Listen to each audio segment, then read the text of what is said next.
भगवान श्री कृष्ण से कितना कुछ छूटा। जीवन की शुरुआत में माता पिता छूटे, फिर जो नंद यशोदा मिले वो भी छूटे। राधा छूटी, गोकुल छूटा, मथुरा छूटा। जीवन भर कुछ ना कुछ छूटता ही रहा, लेकिन जो नहीं छूटी वो थी भगवान श्री कृष्ण की सकारात्मकता और उनकी मुस्कान। जिंदगी में जब सब कुछ छूटता रहे तब भी कैसे आप मुस्कान को बनाए रख सकते हैं और कैसे सकारात्मक रह सकते हैं, ये सिखाते हैं भगवान श्री कृष्ण। नमस्ते दोस्तों, आपका स्वागत है। आप देखना शुरू कर चुके हैं मेरी नई लर्निंग सीरीज जिसका नाम है सीखोगे नहीं तो जीतोगे कैसे। और आज मैं बात करूंगा उन 5 बातों की जो हम सभी को सीखनी चाहिए भगवान श्री कृष्ण से। जब जीवन में कुछ भी समझ में ना आए तो एक काम कीजिएगा, हमारा जो पवित्र ग्रंथ है श्रीमद् भगवत गीता, उसे पढ़ना शुरू कीजिएगा। जिंदगी की हर शंका का समाधान आपको मिलेगा, हर समस्या का सलूशन आपको मिलेगा। आइए बात करते हैं 5 learnings from Lord Shri Krishna. Learning number 1, सीखने वाली सबसे बड़ी और सबसे पहली बात, इंपॉर्टेंस ऑफ कर्मा। भगवान श्री कृष्ण ने श्रीमद् भगवत गीता के दूसरे ही अध्याय में कहा, कर्मण्येवाधिकारस्ते मां फलेषु कदाचन मां कर्म फल हेतुर्भुर्मा ते संगो अस्त्व कर्मणि। भगवान श्री कृष्ण कहते हैं धनुर्धर अर्जुन से, जब अर्जुन ने कहा कि अब तो मुझे युद्ध नहीं लड़ना, मुझे मतलब लड़ना ही नहीं, मुझे रहना ही नहीं है युद्ध भूमि में, मैं क्यों लड़ूं, क्या मिलेगा मुझे। तो भगवान श्री कृष्ण ने कहा कि कर्म पर ध्यान दे, फल की चिंता मत कर। भगवान श्री कृष्ण ने कहा कि जो मोह है फल से, उससे खुद को डिटैच कर लो। ये जो यात्रा है मंजिल तक पहुंचने की, इस जर्नी को एंजॉय करो। भगवान श्री कृष्ण ने जो समझाना चाहा था अर्जुन को श्रीमद् भगवत गीता में, इसको और अच्छे से समझने के लिए मैं रोजाना शाम में यथार्थ गीता पढ़ता हूँ। हमारे गुरु महाराज हैं परमहंस स्वामी श्री अड़गड़ानंद जी महाराज, उन्होंने गीता की यथार्थ व्याख्या की है। और जब मैं यथार्थ गीता पढ़ता हूँ तो स्पिरिचुअलिटी में इसका मतलब कुछ अलग है। भगवान श्री कृष्ण जिस कर्म की बात कर रहे हैं वो यज्ञ को कार्य रूप देना ही कर्म है। यज्ञ जो होती है वो आराधना की विधि विशेष है, उसका नाम यज्ञ है। श्वास प्रश्वास का ध्यान जो है वो यज्ञ है। उस कर्म की यहाँ पर बात हो रही है। वो स्पिरिचुअलिटी का उसमें जाएंगे, स्पिरिचुअलिटी में तो वो मतलब निकल के आता है, वो मीनिंग अलग है। लेकिन अगर हम हमारी लाइफ की बात करें, जिंदगी की बात करें, जिस जिंदगी को हम रोज जिसका सामना करें उसकी बात करें, तो वहां कर्म का जो मतलब है, जो इंपॉर्टेंस है, वो ये निकल के आती है कि आप सिर्फ अपने काम पर ध्यान लगाइए, फोकस कीजिए अच्छे काम की तरफ, और जो यात्रा है आपके गोल तक पहुंचने की उसे एंजॉय कीजिए। बाकी सब भूल जाइए, उस पर छोड़ दीजिए, वो सब मैनेज कर लेगा। जो अच्छा काम करता है उसके साथ कभी बुरा नहीं होता है। महाभारत की एक घटना है। महाभारत के युद्ध से पहले धनुर्धर अर्जुन और दुर्योधन दोनों ही भगवान श्री कृष्ण के पास में मदद मांगने के लिए गए थे। उस वक्त भगवान श्री कृष्ण विश्राम कर रहे थे। जो दुर्योधन था वो तो इगोइस्टिक बंदा था, वो भगवान श्री कृष्ण के सर के पास जाकर खड़ा हो गया। धनुर्धर अर्जुन जो थे वो भगवान के चरणों में जाकर के बैठ गए सेवा करने के लिए। जहां भगवान की नींद खुली तो सबसे पहले चरणों में अर्जुन को पाया और कहा कि बोलो क्या चाहते हो, क्या मांगना चाहते हो। दुर्योधन गुस्सा हो गया, झगड़ने लगा कि मैं बड़ा हूं, मैं पहले आया था, ये वो। तो उन्होंने कहा भाई तुम मांग लो, तुम्हें क्या मांगना है। दुर्योधन की जितनी बुद्धि थी, जैसे कर्म थे, उसने मांगा कि मुझे सेना चाहिए। अर्जुन की जैसी बुद्धि थी, जैसे कर्म थे, अच्छा ही हुआ, उसने मांगा कि भगवान आपका साथ चाहिए, आप बस मेरे रथ के सारथी बन जाइएगा। भगवान श्री कृष्ण अर्जुन के सारथी बन गए क्योंकि उन्होंने अस्त्र नहीं उठाने की प्रतिज्ञा ले रखी थी।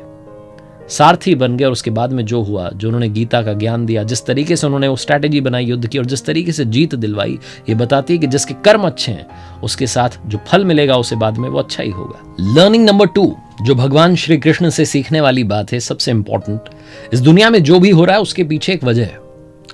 भगवान श्री कृष्ण ने श्रीमद् भगवत गीता में अर्जुन से कहा कि सर्वधर्मान परित्यज्य मामेकम शरणं व्रज अहम त्वाम सर्व पापेभ्यो मोक्षयिष्यामि मा शुचः। सब कुछ छोड़कर के मेरी शरण हो जा, मैं तुझे मोक्ष दूंगा। भगवान श्री कृष्ण ने अर्जुन को समझाना चाहा कि इस दुनिया में जो भी चीजें हो रही हैं उनके पीछे कारण है, और हम सब जो हैं ऊपर वाले की बनाई हुई संतानें हैं, और जो ऊपर वाला है वो अपनी संतानों के साथ बुरा नहीं कर सकता। तो कभी अगर कुछ बुरा हो रहा है तो आपके ही कर्मों के परिणाम हैं जो वापस लौट करके आ रहे हैं। भगवान श्री कृष्ण ने तो ये भी कहा कि कर्मों का परिणाम वैसे ही ढूंढ निकालता है, जैसे कि एक बछड़ा खो जाने पर हजारों गायों में, सैकड़ों गायों में अपनी मां को ढूंढ निकालता है।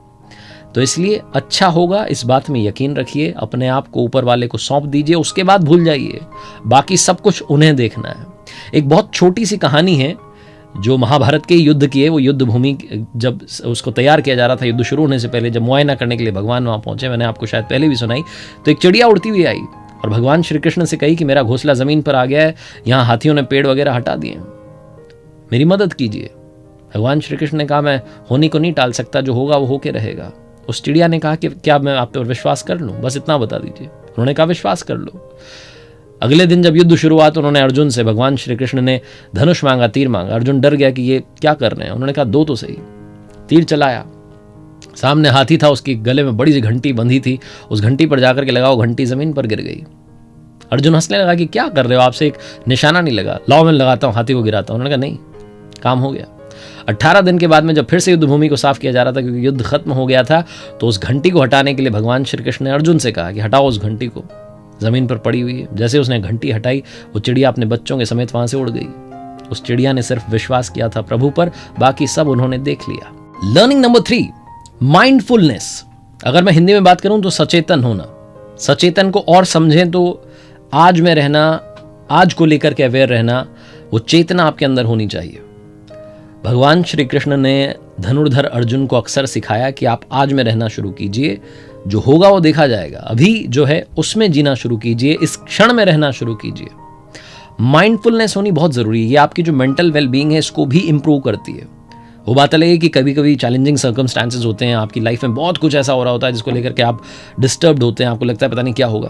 लेकिन अगर आप माइंडफुलनेस के साथ आगे बढ़ रहे हैं, आप सचेतन हैं, आप अवेयर हैं आज को लेकर के कैसे आगे बढ़ सकते हैं, क्या सही होना चाहिए, नहीं होना चाहिए, आगे की तैयारी भी आपकी हल्की हल्की है, तो हर चीज़ का समाधान निकल आता है। जब मस्तिष्क आपका थोड़ा सा शांत है, आप कूल काम रह करके चीज़ों को समझ रहे हैं, तो मुझे नहीं लगता कि ज़िंदगी में कोई समस्या इतनी बड़ी हो सकती है कि वो आपसे बड़ी हो जाए, आपकी आत्मा से बड़ी हो जाए। क्योंकि भगवान श्री कृष्ण कहते हैं कि जो आपकी आत्मा है ये बहुत ताकतवर है, ये आपके उस चंचल मन को भी, जो चंचल मन अति रैंडम है, उसको भी कंट्रोल कर सकती है अगर आप चाहें तो।